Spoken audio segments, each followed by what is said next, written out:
Hello and welcome in the second video of the Planning Commission and Niti Aayog.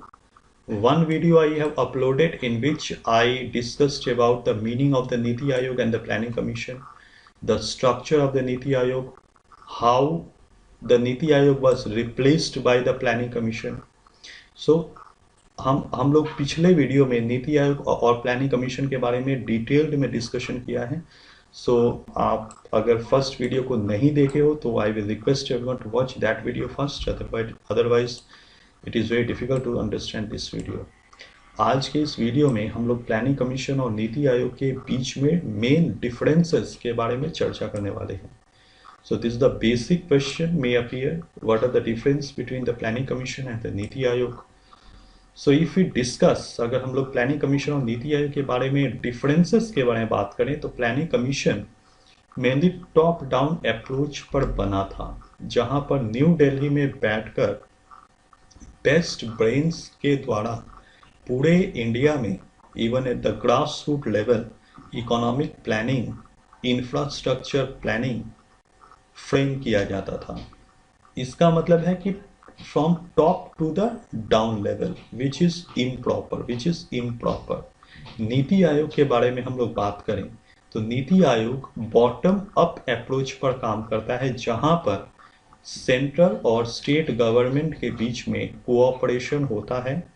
The state government can also tell their problems to the central government and both the government will sit together and make the plan for economic and infrastructure development at the grassroots level of the state. राज्य सरकार केंद्र सरकार दोनों बैठ करके discuss करके economic planning करेंगी. तो यहाँ पर चीफ मिनिस्टर्स का कोई रोल नहीं था प्लानिंग कमीशन में, लेकिन नीति आयोग में चीफ मिनिस्टर्स एक इम्पॉर्टेंट पार्ट हैं इकोनॉमिक प्लानिंग के फॉर्मुलेशन में, इकोनॉमिक प्लानिंग को बनाने में. नेक्स्ट आता है it serve as extra constitutional body. So it is extra constitutional body, एक एक्स्ट्रा कॉन्स्टिट्यूशनल बॉडी है जिसमें कॉन्स्टिट्यूशन में प्लानिंग कमीशन का कोई उल्लेख नहीं है. सो it is called extra constitutional body. NITI Aayog is also extra constitutional body, but ये एक एडवाइजरी बॉडी है. It will advise the central and the state government for making of the plans. Third number, it serves in the interest of cooperative federalism. No, it does not serve the spirit of the cooperative federalism. Does not.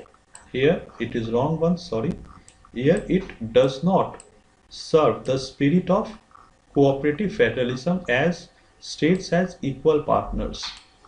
The planning commission में cooperative federalism नाम की कोई चीज नहीं थी. Cooperative federalism I have discussed it in the last video in a very detailed manner. लेकिन नीति आयोग में cooperative federalism के ऊपर ही काम होता है. यहाँ पर कोऑपरेटिव फेडरलिज्म नहीं था प्लानिंग कमीशन में, जहाँ पर राज्य सरकार केंद्र सरकार मिल करके एक साथ काम कर सके. लेकिन प्लानिंग कमीशन में पूरी तरह से कोऑपरेटिव फेडरलिज्म है. कोऑपरेटिव फेडरलिज्म के ऊपर ही प्लानिंग कमीशन अपना काम करता है. So these are the three important differences between the planning commission and Niti आयोग.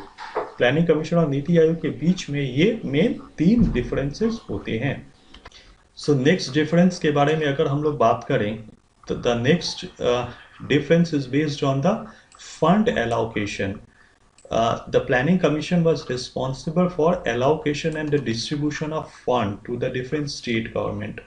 So Planning Commission खुद ही फंड के डिस्ट्रीब्यूशन का काम करता था अलग अलग राज्य सरकारों में. अब सपोज करिए अगर सेंट्रल गवर्नमेंट में कोई अलग पार्टी है और स्टेट गवर्नमेंट में कोई अलग पार्टी है और there are some ideological difference between central government और स्टेट गवर्नमेंट, राज्य सरकार केंद्र सरकार के बीच में अगर कोई आइडियोलॉजिकल डिफरेंस है तो वो इक्वली फंड डिस्ट्रीब्यूशन नहीं हो पाएगा. Now in the NITI Aayog it will not distribute the fund. Niti आयोग कभी भी फंड डिस्ट्रीब्यूशन नहीं करता है. फंड डिस्ट्रीब्यूशन का काम होता है फिनेंस मिनिस्टर का. Finance minister will be responsible for distribution of the fund. Niti Aayog will work as a think tank only for giving the advice, but the planning commission वो काम कर रहा था जो कि गवर्नमेंट का काम है।